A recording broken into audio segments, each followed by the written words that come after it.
Good evening from Washington, D.C. I'm Michael Steele. Chris Hayes will be back here tomorrow night. But tonight, I'm your host. Now, normally I'm on the other side of the desk as a guest because, you know, I ran the Republican Party and all of that and have a little bit of political expertise. So tonight I've got a message for anyone looking at this current Republican Party. If you're waiting for it to get better, it's not going to happen. The Republican National Committee is trying to rein in Donald Trump and missing the point completely. RNC Chairwoman Ronna Romney McDaniel wants Republican presidential hopefuls to take a loyalty pledge in return for a spot on the 2024 debate stage. And the policy is aimed at making sure Donald Trump doesn't tank the party's chances by running as a third-party spoiler if he loses the primary. But getting Donald Trump to sign a loyalty pledge is, well, a fool's errand. Donald Trump isn't loyal to anyone but himself. This is a man who turned his back on his oath of office, by the way, that led to a deadly insurrection against his own government. And Trump has been very clear about what he thinks of these loyalty pledges. Earlier today, Larry Hogan, who's going to run, told me that if you are the nominee, he will support you. My question to you, Mr. President, if you're not the nominee, will you support whoever the GOP nominee is?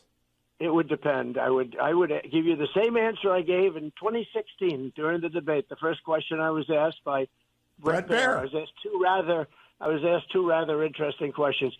It would have to depend on who the nominee was. And that right there is the issue. The RNC is trying to run the same playbook from 2016. Instead of tackling the Trump-shaped monster they've created head-on. Now, the problem with the MAGA Republican Party is not that Donald Trump might run as a spoiler next year. The problem is that Trump's movement within the party is rotten to the core.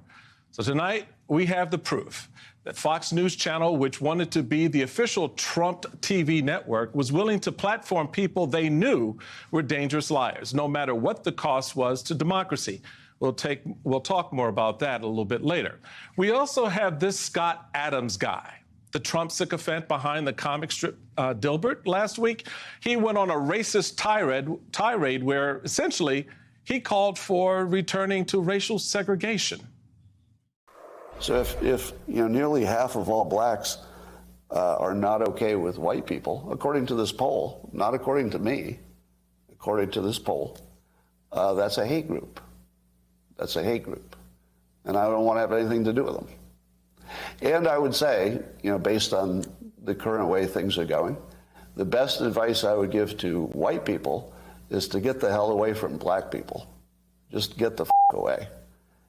Wherever you have to go, just get away. That's what I did. I went to a neighborhood where, I have a very low black population. Isn't that special? And what was behind Scott Adams when he delivered that racist screed? A copy of his pro-Trump book, Win Bigly, featuring one of his cartoon characters styled as the ex-president on the cover. Many newspapers decided to stop carrying Adams' comic strip after the rant. So you can be sure that the Republican Party and their friends on Fox News will soon turn him into the next cancel culture martyr. This is what the RNC has allowed the party to become. Idealizing and idolizing support for folks like Scott Adams and Kyle Rittenhouse, the then teenager who was acquitted of murder after he shot and killed 2 racial justice protesters back in 2020, and the January 6th insurrectionists who stormed the Capitol in an attempt to violently overthrow the government, but are now being treated as political prisoners by the MAGA movement.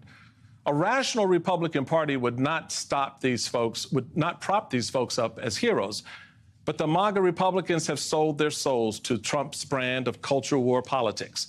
And for the RNC, guys like Scott Adams are just another way to fundraise off of grift and grievance. They can spin his narrative into another tirade against woke culture, to dumb down the narrative, score some political points against the Democrats, and raise a few more dollars along the way. So forget loyalty pledges. If the RNC wants to get its house in order, start by throwing out the MAGA grifters.